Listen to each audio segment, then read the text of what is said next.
다음으로 역사를 깊이 있게 코너입니다. 오늘은 수평님께서 재미있는 사료를 준비해 주셨습니다. 수평님, 준비된 대로 바로 시작해 주시기 바랍니다. 네, 오랜만에 역사 사료를 소개해 드리는 시간을 가져볼 건데요. 조선시대에도 청원서 서명 조작을, 그것도 국왕을 상대로 라는 제목의 사료 소개를 해볼까 합니다. 어, 이제 사료 내용을 한번 보자면은, 이 사료 내용은 이제 효종 2년 4월 17일에 일어났던 사건을 소개하고 있는데요. 사료 내용을 보면 대략적으로 이런 사료 내용을 대화식으로 구성해 보면 대략 다음과 같습니다. 효종이 안적의 상소에 이른바 거절당한 상원은 수많은 사람이 서명했다는 것에 대해 과연 각자의 필적인가를 승진은 자세히 살펴 아래어라. 이에 대해서 오정일이라는 사람이 말하기를 이만영 등의 상원에 서명한 것을 다시 자세히 보니 그 필적의 숙련도와 글자 획의 굵기가 조금도 다름이 없어 한 사람의 손에서 나온 듯 하였습니다. 이 말을 들은 효종은 당초에 나는 이미 한 붓으로 서명한 것인 줄 알고 있었고 외방 사람의 상원은 의례 사실이 아닌 경우가 많기 때문에 상례에 따라 개하하였다. 분노의 파장이 미쳐가지 않은 데가 없고 관원들을 침해하고 모욕하여 조금도 기탄함이 없으니 이 무슨 도리인가? 라는 내용의 사료입니다. 그 다음 페이지를 보면은 이 상소가 이 대화를 하게 된 사건의 내막과 그 결말이 나와 있는 결말에 대해서 이야기를 하자면 금산 사람 박정이라는 사람이 김장생과 김집의 문인인 이유태와 원한이 있어서 서로 비난했던 사이였습니다. 그러다가 이 박정희 아들 박취문이 또다시 이유태를 비난하자 이제 이유태의 문인이었던 이만영 등이 여러 사람의 서명을 받아서 우리 스승을 비난하는 자가 있어서 우린 너무 억울하다라는 상소를 올리게 됩니다. 그런데 이 승지 오정일은 이만영이 받아온 상소의 서명이 한 사람의 솜씨인 듯하다라고 하자 효종은 그 상소에 대해서 답을 내리지 않고 반개를 하게 됩니다. 상소를 처리를 하지 않았다라는 건데 이에 또 다른 이유태의 문인인 안적이 이만영의 상소가 받아들여지지 않은 것과 이유태의 억울함을 다시 한번 재차 상소를 올리게 됐는데 이 상소를 본 효종의 대답이 아까 언급했던 그 대화의 내용이었습니다. 그래서 효종은 나는 딱 봐도 한 사람이 썼다는 것을 알고 있었다라는 반응을 보이면서 오히려 이 이유태의 억울함을 호소하던 그 문인들의 행동을 괴이하다고 깎아내리는 면서 이 상소를 무시를 했습니다. 그렇다면 이만영 등의 상소가 조작되었다라는 것을 밝혀낸 오정일이라는 사람은 누군가라고 했을 때 이 오정일이라는 사람은 인조 연간에 서인이 주도했던 이의와 성혼의 문묘종사를 반대했다가 성균관에서 출척당했던 인물이었습니다. 이 오정일 같은 경우에는 효종 초에 뭐 이제 김장생 계열의 공격을 받았던 심액이라는 사람의 외손자이며 각 왕실과도 인척 관계였는데 인평대군과 천안 매부 관계에 있었던 사람입니다. 즉 효종의 동생과 천안 매부 관계였었고 이 오정일 집안 동복오씨 집안인데 이 동복오씨 오정일 계열은 주로 남인의 당색을 지녔고 현종 때도 남인의 당색으로서 활동을 많이 했습니다. 그래서 이 사료의 관전 포인트는 대략 한 세 가지로 볼 수가 있는데요. 이의와 성원의 문묘 종사를 두고 중앙과 지방에서 치열한 여론전이 전개됐던 시기라는 점, 그리고 효종 제2초 전국 쇄신 분위기 속에서 도통 문제는 지식인 관료에게 있어가지고 상당히 중요한 문제였다라는 점, 그리고 한국 정치를 향한 탄탄한 빌드업이 효종 때부터 전개되고 있었다는 것을 이 사료를 통해서 우리는 확인할 수 있을 것 같습니다. 일단 사료 소개는 이 정도까지를 하겠습니다. 네, 재미있는 사료를 소개해 주셔서 정말 감사합니다. 그럼 이 사료에 대해 다른 패널들의 의견을 조금 더 들어보겠습니다. 사료 잘 봤는데요. 조금 헷갈리는 게 이만영하고 오정일의 그 당파가 각각 무엇인지 좀 궁금하고요. 그리고 이게 당시 중요한 문제가 이 우율 정치, 그러니까 그 이와 성혼의 문묘 종사를 배경을 두고 일어난 거잖아요. 이 우율 정치에 대해서 좀 간단히 설명을 해 주셨으면 좋겠습니다. 네, 이 조선 후기의 사료를 읽을 때 정말 중요한 게 이 사람의 당색이 무언지, 이 사람이 스승이 누군지를 파악하는 게 정말 중요하고 복잡한데, 사실 이제 우리가 이제 한민백이라든가 여러 이제 백과사전류를 봤을 때 당색이 의외로 많이 나오지는 않더라고요.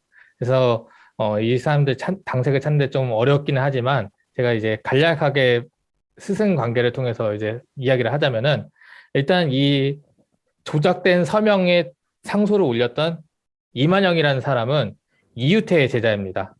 이유태는 누구냐 하면은 김장생과 김집으로 이어지는 학파의 문인이었던 거죠. 그래서 김장생과 김집 그리고 송시열, 송중길 라인, 이제 이유태 라인 이 라인들이 후에 서인의 주류를 이루는 계열로 등장 부상하게 되는데 즉 이들의 문인이다 보니까 이 이만영이라는 사람은 주로 서인 측 당시에 이제 서인 측 중에서도 이제 주로 송시열계, 송중길계, 이만영계, 이유택계 즉 더 포괄해서 이제 김직계의 의견을 대변하던 지방의 유생이라고 할 수가 있겠고요. 이 오정일이라는 사람은 집안 자체가 이제 동북오씨 집안으로서 좀 명문가이기도 하긴 한데 이 인물 자체는 인조 때 서인이랑 이미 척을 졌던 인물이었습니다. 즉 이제 이의와 성원 아까 물어보셨던 이제 우유종사 문제에서 반대 의사 표시를 하다가 성균관에서 쫓겨났던 인물이었고 그 이후에 관직 생활을 할 때도 주로 이제 이 사람의 가족 관계 자체가 주로 이제 김장생과 김직결한테 공격을 받았던 심액의 외손자였고 나중에 이제 남인과 서로 교류를 많이 했던 임평대군 집안의 임평대군 집안과도 이제 천안 매부 관계였기 때문에 이 오정일 같은 경우에는 주로 남인 계열에서 활동을 많이 했던 인물이고 그 집안의 일원들 자체도 남인 쪽에서 많이 활동을 했습니다. 그래서 이제 간략하게 이야기하자면 이만영은 주로 서인 쪽의 의견을 대변하던 사람이고 오정일은 주로 이제 훗날 남인의 당색을 띠는 인물이라고 할 수가 있겠습니다.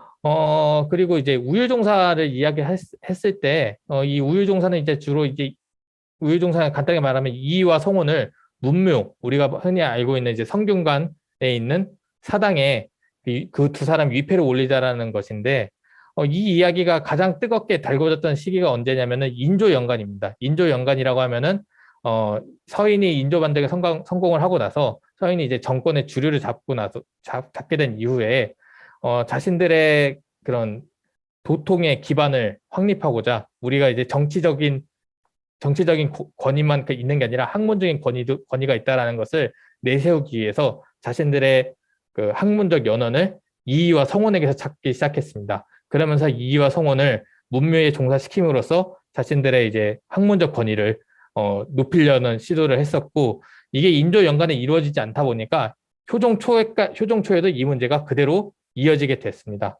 하지만 국왕의 입장에서는 문묘 종사를 그렇게 쉽게 허용해 주고 싶지 않은 태도를 보였고 결국에는 이제 효종 제2말기까지 우유 종사를 해야 되냐 말아야 되냐에 대해서 이야기가 나왔고 효종이 죽기 직전에 송시아가 나눴던 그 대담 독대에서도 이 이야기가 거론되었습니다. 예. 갑자기 드는 질문인데, 궁금증인데, 왜 효정은 우율 종사에 대해서 그렇게 미루려고 했는지, 이때는 어떻게 보면 서인의 집권 시대잖아요. 근데 또 그런 미온적인 태도를 보였는데 좀 궁금합니다.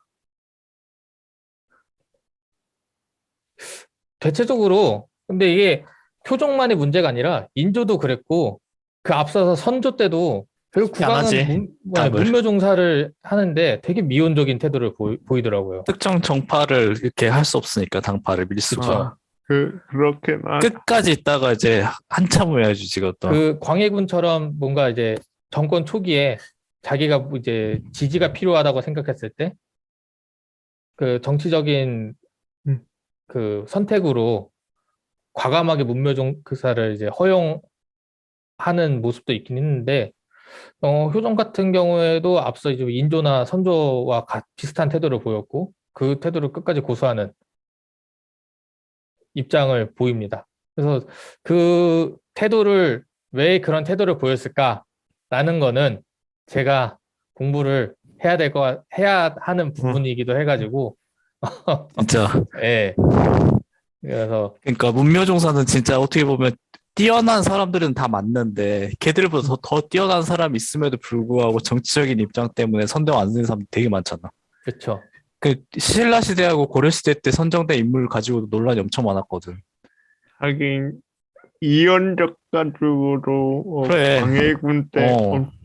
회태 변척 이게 이게- 학문적으로 뛰어난 게 아니라 정치적으로도 뛰어나고 후학을 정말 잘 양성을 해야 정말 오를 수 있는 명예의 자리지, 명예의 전당이지 진짜. 이게 그 문묘종사에 관해 가지고 한 가지 또 재미있는 논문이 하나 있었는데 그 논문 보면은 우리가 이제 문묘종사 한 인물 중에 정여창이라는 사람이 있어요.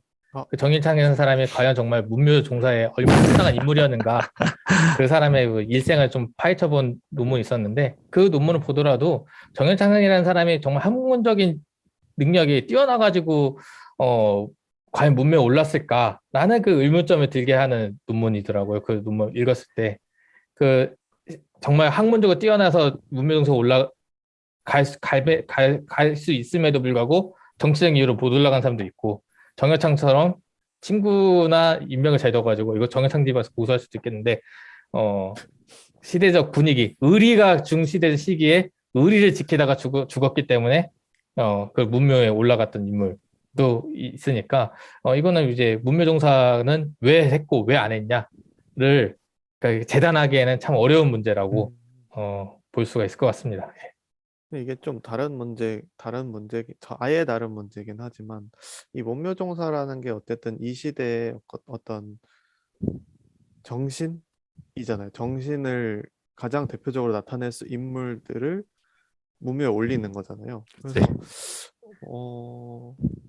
뭐 모든 나라의 헌법이 있고 헌법 전문에 보면 뭐 대한민국 헌법은 어떤 뭐뭇의 뭐 그 의지를 이어받아서 뭐 이런 얘기들이 있잖아요. 그래서 우리가 뭐 정신을 자유분방이 이어받아. 있고 뭐 이제 이런 그렇지. 내용들이 있는데 뭐 거기에 5.18을 넣을 거냐 말 거냐 이런 얘기 맞아, 가지고 맞아. 엄청난 논쟁이 벌어지고 그것을 뭐 쉽게 누구도 쉽사리 이걸 꼭 넣어야 된다라고 정치적으로 말할 수 없는 그런 부분들하고 좀 비슷한 게 아닐까 그런 생각이 드네요.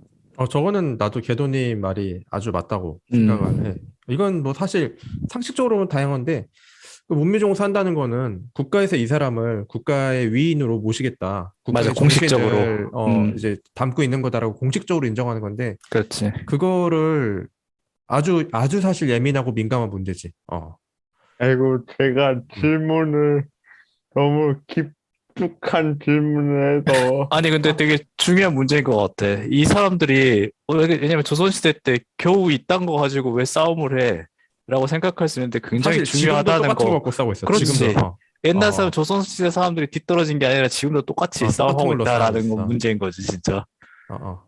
이게 그 흥미로운 점은 위에서는 되게 고고하게 얘기하는데 결국 이제 밑에서 여론이라고 나오는 것들은 점점 격양돼서 나오게 되죠. 격앙되고 네. 이제 사인 갖고 사기치고 이제 이러는 거지. 네, 우리도 이제 정치 유튜브 같은 거 봤을 때 처음에 이제 정당에서는 워딩이 되게 이제 고고하고 정숙하게 이제 정당에서 얘기하는데 그 밑에 지지자들이 이제 유튜브나 이런 방송들을 할 때 자극적인 언어들을 이제 쓰게 되는 거죠.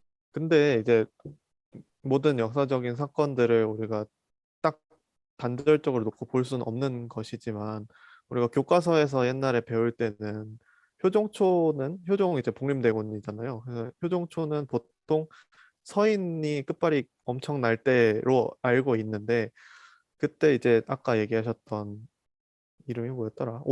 오정일이라는 인물이 그 이와 성운의 그 문묘종사를 반대하는 상소를 올렸다가 그냥 올리기만 한 게 아니라 성균관에서 쫓겨난 사람이다라고 하셨었는데 이 사람이 또 남인 계열이다라고 이야기를 하셨고 근데 이 사람이 이때 효종초에 어떻게 도승지가 될 수 있었을지 그건 그냥 간단한 의문인데요. 네.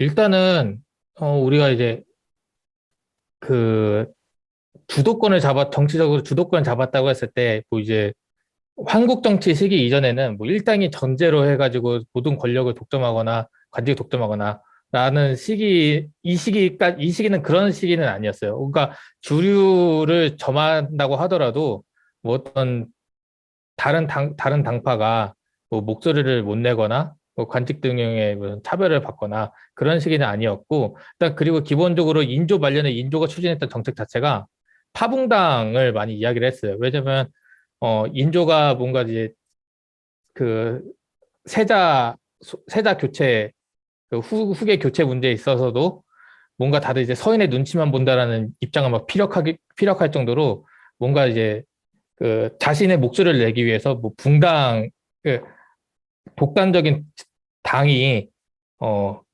나서는 걸 이제 별로 이제 좋아하지 않았던 왕이었고 실제로 그런 식으로 이제 정치를 펼쳤고 효종 때도 우리가 이제 서인이 이제 끝발을 날리는 시기라고는 하지만 그 서인들 자체도 계열들이 이제 어느 한쪽이 주도권을 잡고 있었던 시기라고 이제 보여주기는 어렵습니다. 그래서 그 조정 내에서도 이제 뭐 원당이라든지 뭐 낙당이라든지 이제 뭐 한당이라든지 이제 송실 같은 계열은 이제 주로 인조 때 그 시골에 낙향했기 때문에 산림이라고 불러서 산당이라든지 서인 자체들도 서로 교통정리가 안 되어 있던 상황이어가지고 누구 하나가 독단적으로 이제 서인이 주도권을 잡았다 그래가지고 뭐 남인 계열이 뭐 등용이 못 되거나 남인 계열이 힘을 못 썼던 시기도 아니었고 그렇기 때문에 현종 때 예성 논쟁에서 남인이 본격적으로 목소리를 낼 수 있었던 배경도 효종 때는 아직 그 서인이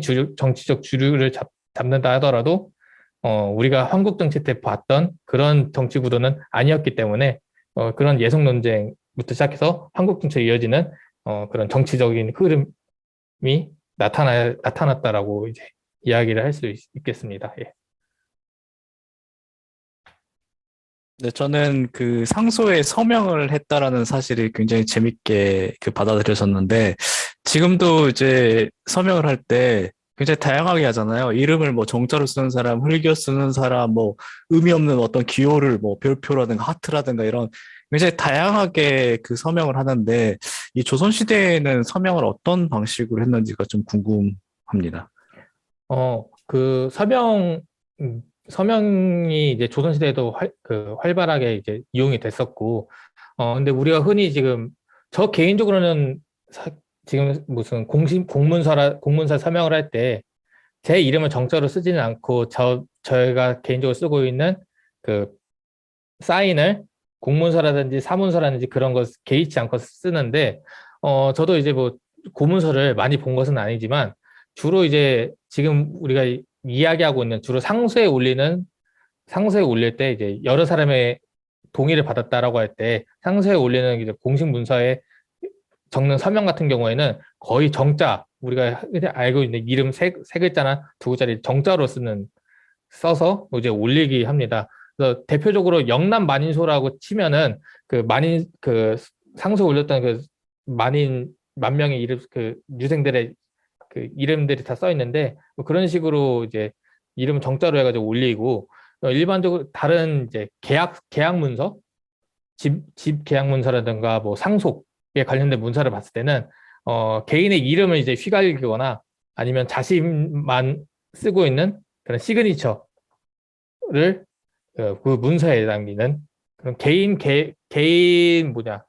거래 문서라든가 거래 문서에서 쓰는 서명과 이런 상소라든가 그런 공문서 같은 데 들어가는 서명은 조금 그 모양 자체는 확연하게 뭐 다른 모습을 저는 이제 제가 확인을 했었고, 그 외에도 다양한 서명들이 있었더라고요. 뭐 노비들은 이제 글씨를 모르니까 이제 손바닥을 이제 찍는다던가 뭐 이런 식으로 다양한 종류의 서명들이 있었다라고 이야기를 할 수가 있겠습니다. 그러면 조선시대 왕들도 각자 시그니처 사인들이 있는 건가요? 예, 그렇죠. 이제 대표적으로 많이 알려진 게 태조 이성계의 서명이 많이 알려져 있습니다. 예. 갑자기 궁금해서 그런데 상소를 올릴 때 왜 여러 명의 서명이 필요한 거죠? 이만영이 자기 혼자로는 좀 급이 떨어져서 그런가? 원래 그런가요? 이게 결국에는 우리 요즘에도 어떤 지방에 님비라고 하죠. 무슨 뭐 발전소가 들어가지고 이 발전소를 막아야 된다라고 할 때 이제 청원서를 많이 쓰잖아요. 근데 그 청원서를 낼 때 한 사람의 이름만 내면은 과연 이게 그 지역사회의 여론을 다 대변할 수 있는가라는 문제가 있잖아요. 조선시대 때도 지방에서 올라온 유생들의 상소도 비슷한 맥락으로 볼 수가 있을 거예요. 그래서 우리 지방의 유림들은 다 같이 이 사안에 대해서 문제가 있다라고 생각하고 있다라는 그 의견 표시를 위해서 대표자가 있고 그 대표자의 의견에 동조한다는 식으로 이제 서명을 해가지고 같이 상소를 올리는 거죠. 그러다 보니까 화력 예. 집중. 맞습니다. 그래서 요즘에도 계속 네. 이 청원서를 올리는데 서명이 조작됐다라는 이야기들이 계속 많이들 나오잖아요. 이때도 어떻게든 사람들을 많이 끌어모으고 이만큼 우리가 여론을 대표한다라는 것을 이야기하기 위해서 한 사람이 이제 서명을 많이 써서 문제가 된 사례가 바로 이 이만영의 상소라고 볼 수가 있을 것 같습니다. 예. 그러면 그 만인소 같은 경우는 진짜 서명만 해도 길이가 어마어마하겠네요. 그게 지금 10,000명의 이름을 쓴다는 게 상상이 안 가는데. 제가 옛날에 그 상소 내용 자체도 엄청 길어가지고 레츠고 시간 탐험대인가 거기서 그걸 이제 한글로 타이핑해가지고 이제 두루마기를 만들어가지고 장동민한테 갖다 줬는데 상소 두께만 한글에서 좀 더 길어질 수 있었는데 그 두께만 한 이 정도였습니다. 거기 뭐 서명이 안 들어갔어도 그 두께만 해도 이 정도였으니까 그 10,000명 이름을 또 다 적어 놓으면은 엄청 낯섰겠죠. 예.